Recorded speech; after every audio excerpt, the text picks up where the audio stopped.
I don't know shit about cars. And as a man, it's kind of wild to me because it always seemed as if working on cars with your father was something like a rite of passage. But there was no one to pass me the torch or a wrench or a screwdriver, so I taught myself the basics. You know, changing tires, checking oil, jump starts, you know, all the routine maintenance stuff. But I still really don't know much about cars, and that's crazy because my dad is a fucking mechanic. But he didn't stick around long enough to teach me how to shift out of childhood. Becoming a man isn't exactly automatic, and growing up doesn't come with a manual. Manual labor seemed to be the only thing my dad was ever built for.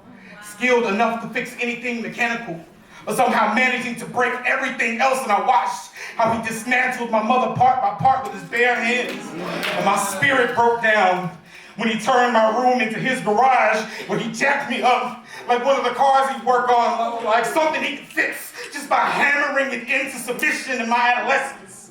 Felt like years wasted away in a junkyard searching for used parts of someone else's dad in an attempt to piece together a custom father figure.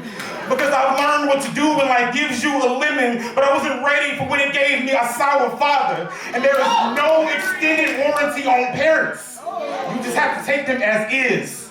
And he always had the right tools for the job, but never the right ones to fix his family. And it's no wonder that the family that I tried to build fell apart too, because my dad never taught me how to properly fix things, only how to nigger rig relationships. Getting by on a point A to point B kind of love, making a patchwork job out of my broken heart, filling in the holes with the first thing that feels right. I was feeling like a fixer-upper, shopping myself around to anyone willing to overlook the fact that I am buried alive under a pile of childhood traumas.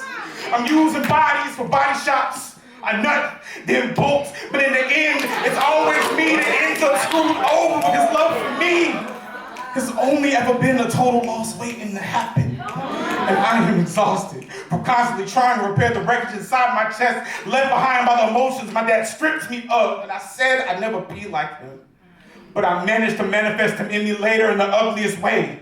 Using other people as fuel for gaslighting myself into believing that toxicity is normal. But I admit that I am fucked up and I gotta change these wheels of negativity that keep turning in my mind, rotate out the tires of self-loathing, jumpstart my heart so I can start loving myself again, you know, all the routine maintenance stuff.